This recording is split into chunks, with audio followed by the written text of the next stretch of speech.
Olá, tudo bem? O meu nome é Melanie e o meu grupo é formado por Amanda Cardoso, Laís Oliveira, Luciane Oliveira e Sabrina Batista. Nós iremos falar hoje sobre os agregados e eu irei começar agora dando a definição e o conceito deste. Então, ele foi definido pela NBR 9935 como rocha ou material pétreo, como material natural consolidado na crosta terrestre, formado essencialmente por minerais.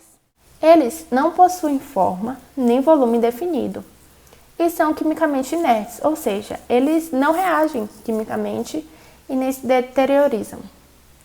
Eles compõem cerca de 70 a 80% do concreto. E o consumo de agregados ele pode ser considerado um indicador do nível de desenvolvimento econômico e social de um país. Sobre sua classificação, os agregados podem ser classificados quanto à origem, quanto à massa específica, quanto à composição mineralógica e quanto à dimensão do grão. Quanto à origem, os naturais são aqueles que são encontrados na natureza em estado já de ser utilizado ou que necessita de pequeno processamento. Já os artificiais são aqueles que, após sua extração da natureza, eles sofrem um processo de industrialização com o objetivo de atingir uma propriedade específica, como, por exemplo, a granulometria. As areias artificiais, elas apresentam propriedades mecânicas que permitem sua utilização como agregados de concreto estrutural. Porém, os agregados mais usados hoje em dia são as areias naturais e a pedra britada.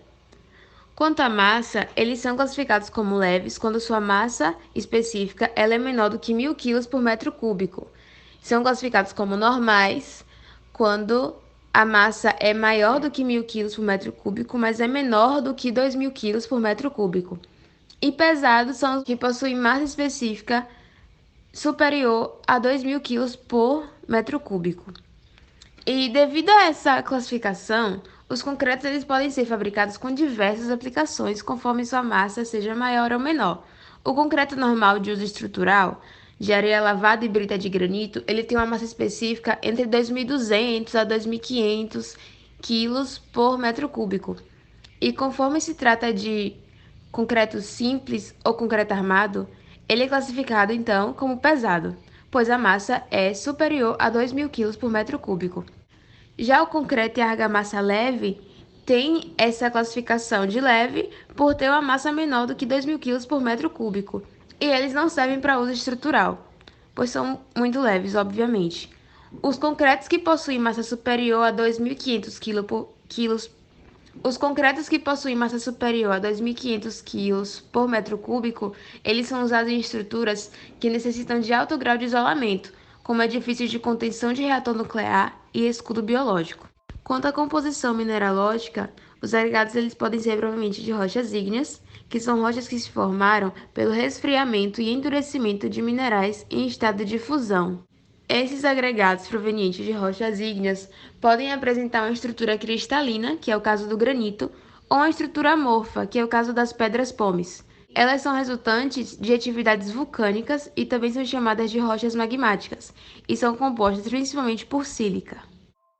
Também existem os agregados provenientes de rochas sedimentares, que são rochas estratificadas em camadas que se originaram da fragmentação de outras rochas, como por exemplo o calcário, a areia, o cascalho, o arenito e a argila. As metamórficas são rochas que se originaram da ação de altas temperaturas e fortes pressões sobre rochas profundas, sem que ocorresse fusão do material original. São, portanto, resultantes da metamorfose de rochas ígneas ou de rochas sedimentares, como, por exemplo, gneiss, mármore, ardósia e pedra-sabão.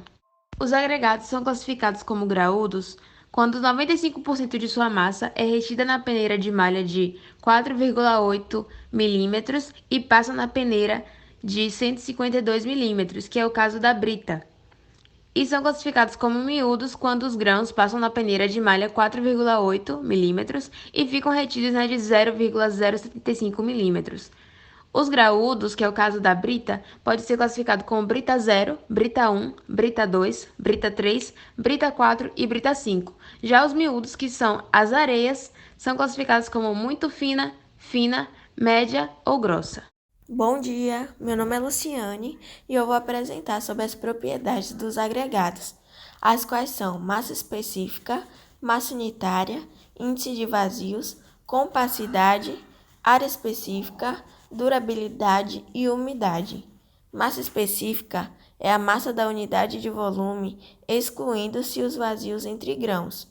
E em muitas rochas comumente utilizadas, essa massa específica varia entre 2.600 e 2.700 kg por metros cúbicos.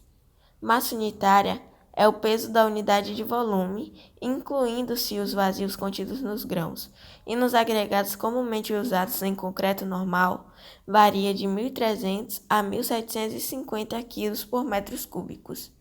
Índice de vazios é a relação entre o volume total de vazios e o volume total de grãos, a qual influencia na resistência à compressão, permeabilidade e a durabilidade, reduzindo a quantidade utilizada de pasta de cimento.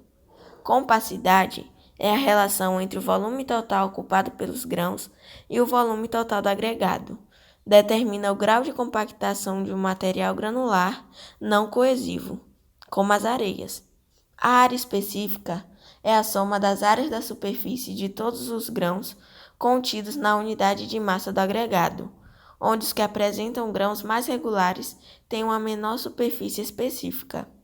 Durabilidade: o agregado deve apresentar uma boa resistência ao ataque de elementos agressivos, com uma perda admissível de 15% para agregados miúdos e de 18% para agregados graúdos.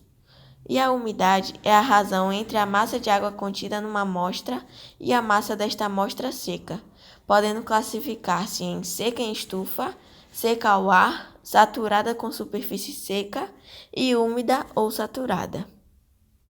A areia lavada é exemplo de agregado natural, que é classificado quanto à dimensão como miúdo e sua composição mineralógica é de rocha sedimentar. Já a pedra britada 1, que é a que está na imagem, ela é um agregado artificial, que é classificado quanto à dimensão como agregado graúdo. A pedra britada da imagem é A1, mas esta é 01, A2, 3, 4 e 5.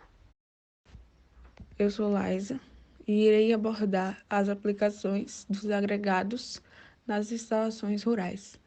Bom, esse campo de atividades é bastante amplo, abrangendo tanto áreas destinadas às atividades agrícolas, os quais englobam os galpões de armazenamento e beneficiamento, o armazenamento de fertilizantes, estufas e outras ferramentas e produtos que compõem esse cenário das atividades agrícolas, e também as áreas destinadas à produção animal, as quais envolvem a construção de baias, as áreas de confinamento e outras coisas que são importantes na feição dessas atividades de produção animal, as quais recebem o nome de instalações zootécnicas.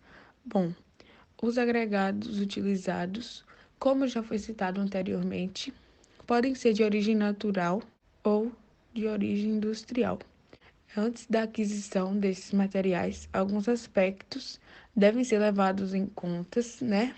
O produtor rural ou os trabalhadores, etc., deve levar em conta as suas intenções com os produtos antes da aquisição, porque a qualidade do material deve ser compatível com os esforços aos quais eles serão submetidos. A trabalhabilidade também do material deve ser levada em conta na aquisição, porque isso está associado à adaptabilidade do material, em relação ao peso, à forma, à dimensão e outras coisas que irão interferir nas obras. A durabilidade também é um fator muito importante, porque está associada à resistência desse material em relação aos agentes atmosféricos, né? E aos fatores biológicos e químicos, como a luz, o calor, a umidade e outros. Por exemplo, se um produtor comprar produtos de má qualidade para construir coisas, por exemplo, que vá ficar exposto na água, nós sabemos que esse produto não terá uma boa durabilidade e, sendo assim, irá interferir, né, na qualidade. A higiene também e a saúde dos trabalhadores e também do usuário também deve ser levado em conta. Esses materiais não podem ser prejudiciais para a saúde dos trabalhadores. E também um outro fator que deve ser levado em conta é a economia, né, na aquisição desses produtos. Porque se for algo relacionado a lucro, materiais muito caros não trará bons lucros.